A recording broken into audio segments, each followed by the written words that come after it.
Kapatid, narinig mo na ba ang salitang election? Well, hindi ko tinutukoy yung ginawa mong paghalal ng mga opisyalis ng gobyerno noong nakaraang eleksyon. What I mean is, yung election na sinasabi sa Biblia. If you want to know what election means and what's it about, stick around dahil ngayong linggong ito ang pag-uusapan natin. What is election and does it mean that God plays favorites? That's coming up here on Pursuing the Savior.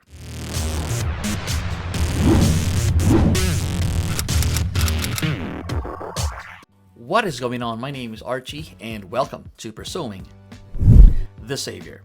I'm a pastor and the writer, and I have a passion for helping people understand the Bible and find their way back to God. And that's what this channel is all about. If you're new to this channel, please consider subscribing and hit that little notification bell so you won't miss a thing.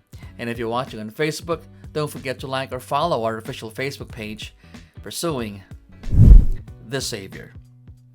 Let's get started. Taliwas sa pinaniniwalaan ng marami, hindi lahat ng tao ay ultimately maliligtas. Malinaw na sinasabi sa Biblia, merong maliligtas, merong hindi. At sinasabi din na merong mga pinili, meron ding hindi. So, ang mga salitang ito ba ay nangangahulugang ang Diyos ay may pinapaboran? Election. Meaning. First off, sinasabi ng salita ng Diyos that God plays no favorites. Romans 2:11. So, kung ganon, ano ang election at ano ang basihan ng Diyos sa kanyang pagpili sa kanyang mga pinipili?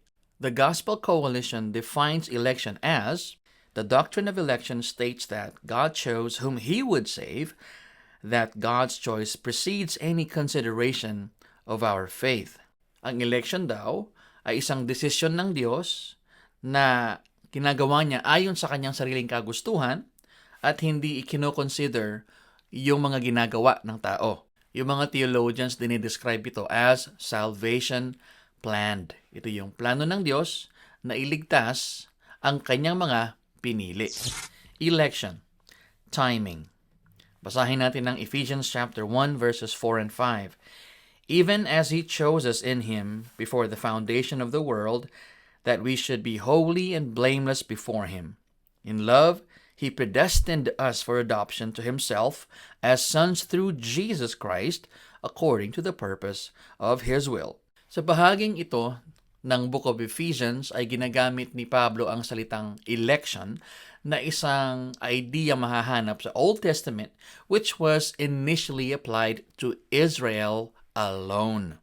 Yung salitang Griego na ginamit ni Pablo dito ay nangangahulugang to choose out for one's self. The meaning implies that God made His choice to serve His own purposes.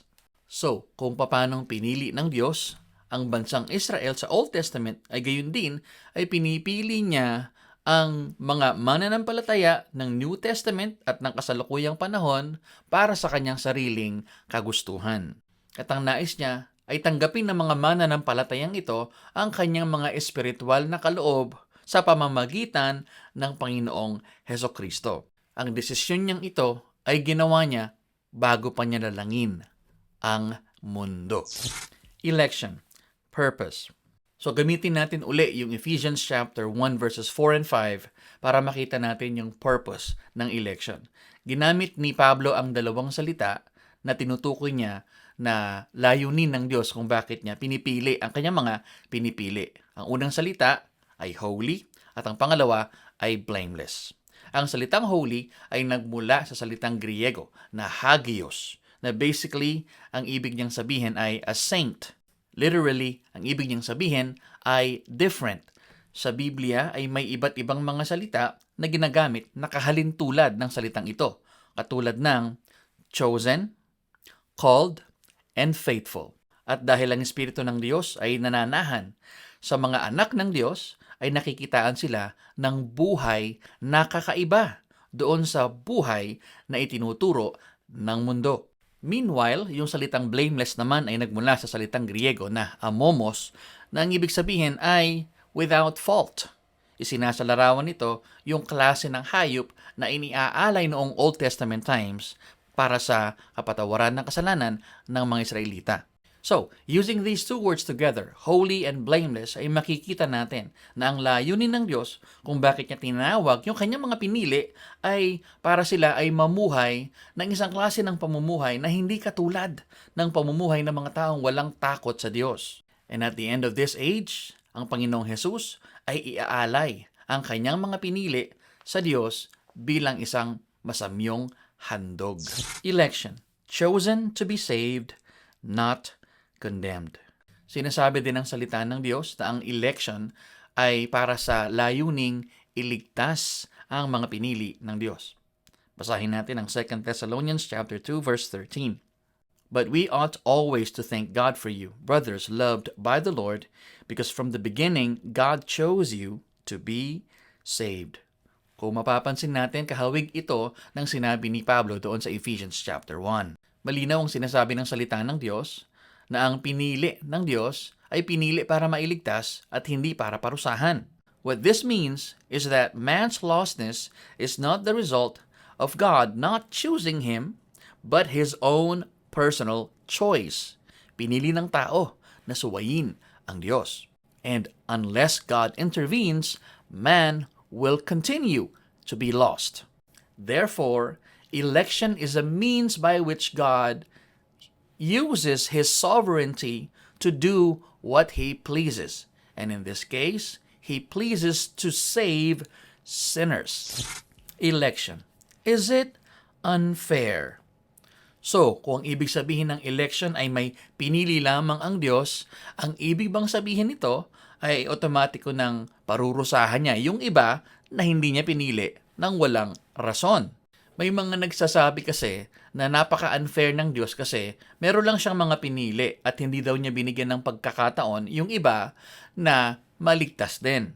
But first and foremost, kailangan natin maintindihan na ang Diyos ay banal at siya ay patas. At ang sabi nga ng salita ng Diyos, ang lahat ng kanyang mga kautusan ay perpekto. Ibig sabihin, wala siyang paborito dahil pag may favorite na siya, ay hindi na siya perfect. So, paano naman yung partisipasyon ng tao pagdating sa kaligtasan? Tignan natin ito sa tatlong anggulo.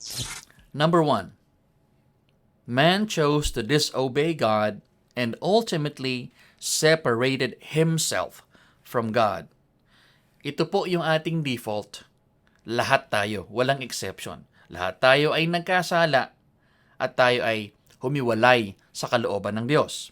In fact, sinasabi ng salita ng Diyos na wala ni isa sa atin ang lubusang malinis dahil lahat tayo ay manchado ng kasalanan. Bukod dyan, ay sinasabi din ng Romans chapter 3 verse 10 na ni isang tao ay walang totoong naghahanap sa Diyos.